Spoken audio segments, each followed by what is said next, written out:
Thus far in this 3-picture partnership, I've included information on what our watershed is, covered queries as to our county's conservation quagmires, and provided answers as to the extensive implications of our actions. Now, it's time to teach how denizens of the DRC can collectively cure the creek's complications. First, it's essential that I impart an indispensable lesson in environmental ideals: reduce, reuse, and recycle. This most marketed of mantras is more than a diagram of demands. It is arranged in order of impact. All environmental initiatives involve energy in some amount. Reducing reliance on so-called disposables demands the least energy of our vertices of verbs. If you avoid acquiring straws and scraps, you can't contribute to their accumulation. Likewise, reusing your landfill-bound lace leads to less litter entering our ecosystems. Contrasting reduction, reuse still requires the production of an initial item, as well as occasional modification throughout its life cycle. This pillar is why thrifting is considered a kind of conservation, as it fights fast fashion's fascination with filling fling yards. Lastly, recycling requires recrementitious wattage in comparison to our previous corners, though still less than replacing requires. So reduction, reusage, and recyclage are essential strategies in sustainability. While wondrously worked into the world of waste, we also find them worthwhile in the world of water. As with waste, the solutions citizens can contribute to conveniently vary with vocations. So, meet my many Mickeys. Mickey Melville owns about 350 acres. Most of the Melville farm makes maize. Along with this crop of corn comes a few acres of farm friends, pointedly a palindrome of pigs. There are myriad management methods to make the Melville acreage more hydrologically wholesome, without hampering the historically harrowing revenue ranches are reaping and have to hang their hopes on. So let's pick on pigs first. Large rivers already show how harmful pig pollution can be. This water is brown in part due to how much manure enters our accessory waterways. So how do we stop that? Dozens of ideas populate the web, and Swine Republic by Chris Jones speaks at length on the issue, but I'll highlight just a few.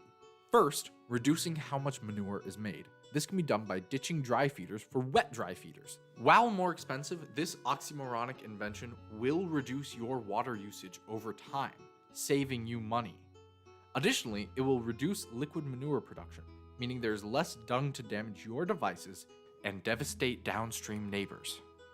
With their remaining manure, Mickey Melville may save a couple bucks and use their manure as fertilizer. This is no worse environmentally or less effective than any other animal fertilizer and is extremely economical. As long as he follows these 4 R's, the water will remain safe from fertilization.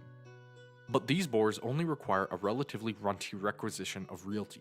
Most of Mickey Melville's farm makes maize, after all. How can corn croppers conserve the water they rely on? The answer lies around and under the land. Before Iowa became mostly this, it was almost entirely this or this. Iowa exists as the USA's most modified member. Where once cool, clear creeks ran raggedly across the state, now muddy brown muck fills our fluvials. This change corresponds with and was caused by Iowa's transfiguration. Prairies and wetlands are ferocious fertilizer fixers. They use up nutrients incredibly aggressively. When nutrients enter the ecosystem, they dissolve in water and start sauntering towards their draining stream. The only way to stop the nutrients' entrance into our creek is to use it up. Ideally, Mickey Melville's maize would absorb all that he sprays, but we already know it won't. Instead of ignoring his riparian runoff, we should prepare for it.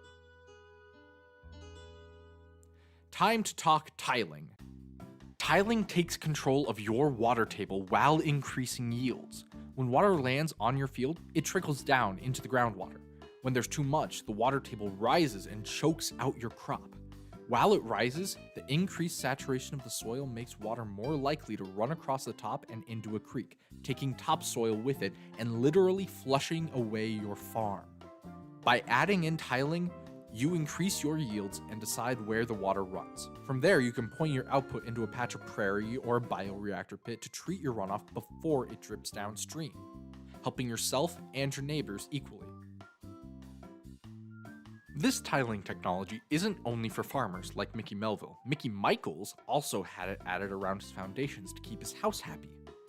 Let's look at what moves the Michaels can make to protect their provincial purlieu. First and foremost, we have to look at this lawn. Digging into it, we see billions of blades of Kentucky bluegrass, so named because it's neither from Kentucky nor blue. It should be shunned for lying alone. But beyond this falsehood, we see how harmful traditional turf is. Here's a root comparison between native plants and turf grass. See how native plants hold onto their soil?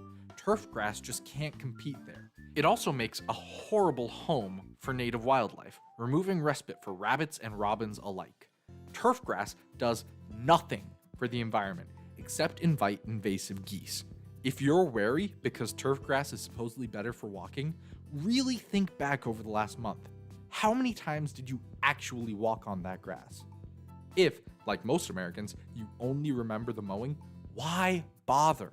Just jump over to the Prairie Plant Party to save yourself the hassle and help your environment. Now we move on to how Mickey Michaels and Mickey McDonald can both help. Mickey McDonald lives in an apartment. Besides the bare minimum of not dumping toxins down the drain, they want to do more. While the Michaels and McDonalds live in very different domiciles, they both take time to vote every few Novembers. Not only that, but they also like to stay aware of what their local governments are doing. Thanks to America's ideals of democracy, they can both bend the government in the way they want. Using this leverage, they can push their city to build bioretention cells, rain gardens, bioswales, and encourage permeable pavements. While the Melvilles can change their land with near complete control, the urbanites have to collectivize and cooperate to increase their conservation efforts. Balancing business and environmental interests is the job of local governance, and the managers of local magistrates must be the many members of the community. It's all of our responsibilities to advocate for cleaner water, to think of our neighbors downstream, and to educate our kids about environmental issues. This video was paid for by the Blackhawk County Soil and Water Conservation District with the help of these sponsors. It was made in collaboration with the University of Northern Iowa and edited by Rowan McCarthy. To view our other videos in this series, click the thumbnails on the screen now, links in the description, or visit www.blackhawkswcd.org/dryrun creek.